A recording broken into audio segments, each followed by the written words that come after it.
Hello, McCants. I want you to be able to find great sources using databases.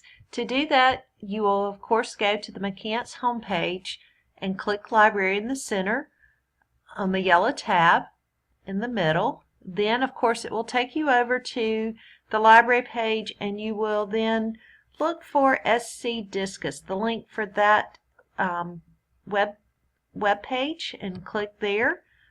Also click Accept, and then you go to the SC Discus webpage. And as a resident of South Carolina, this is our virtual library.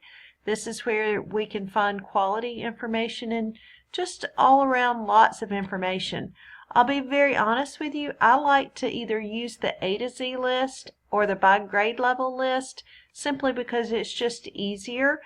To use this list of resources, what you really need to do is think about what your topic is and then look at what database from this website would be the best one to use. Now, the reason this is such a good website is that the information here can be trusted. It has been edited. It has been checked for accuracy. So as you can see, if you really had a need, and of course you do not today, but a need to find out something about auto repair, you can find information here. And biography and things,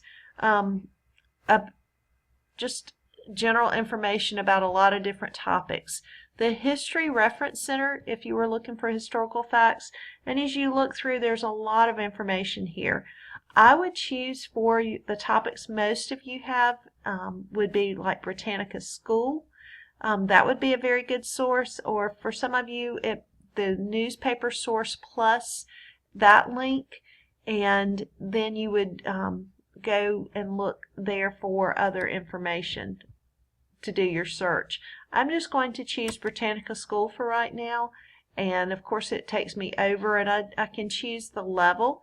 I'm going to choose middle school because we are in middle school, and I'm going to type in Bigfoot to find out what information that I might find. And you notice as it comes up there's some results. It tells me there are only 2 results.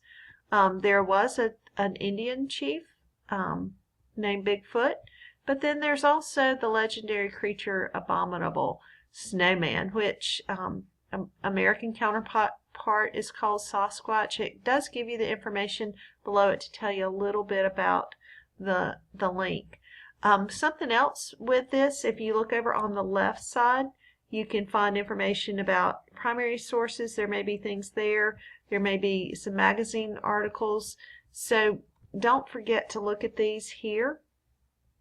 On the left hand side also there may be even some images or videos, but I'm going to click Abominable Snowman, and it just gives me a little bit of information. This is middle school, so it's giving me really reading level 2, but if I click on reading level 3, sometimes it might have a little bit more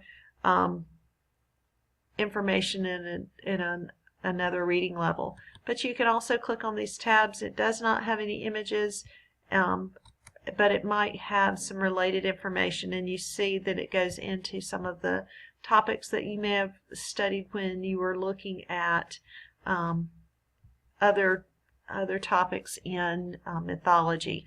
But here, as I look down this list, and you notice I had to not just look at one link, but I had to go to the related link and look through, and I see Sasquatch, and so if I choose that, there I can find even more information. And again, it is in the 3rd reading level.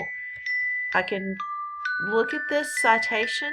It will cite it for me. Just keep in mind that with your citation you will need to make sure that it follows the correct format, and again I would suggest using the OWL at Purdue, because that is a really great website. But if we go back to the A to Z list, you might find something with Newspaper Source Plus. You might find information in a power search. Some of these others are also very good, but I would make sure you need to think about the topic and make sure that you are looking for in the best place for it the Student Research Center Middle School is also a good place, and Explorer for middle school. These are also good places to look. And then of course you would type your topic, Bigfoot, and you might decide that you might want to add Sasquatch to that, just because that you want to make sure you get the information. You also, over on the left hand side, you see where you can limit the results to magazines or reports. You probably don't want book reviews or reviews, because that just tells you a snippet of information. But academic journals, that would mean that those 4 sources have been peer reviewed by experts in the field, so that might be a very good source to look for. And again, these are going to be, some of these will not be cited for you. You might have to do your own citation. Sometimes you might find a cite key either at the top or over here on the side, and that's okay, but just remember that if you are the ultimate responsible one for the citation, you are welcome to look at it, but make sure that it is correct by double checking with the OWL at Purdue. That's pretty much a good way of looking at how to use Discus. The hardest part is going to be deciding which one of these databases that you would use, but I would strongly suggest Britannica, and maybe one of the newspaper one might be good. Opposing Viewpoints can be very good, and the Student Research Center and Explorer for middle school.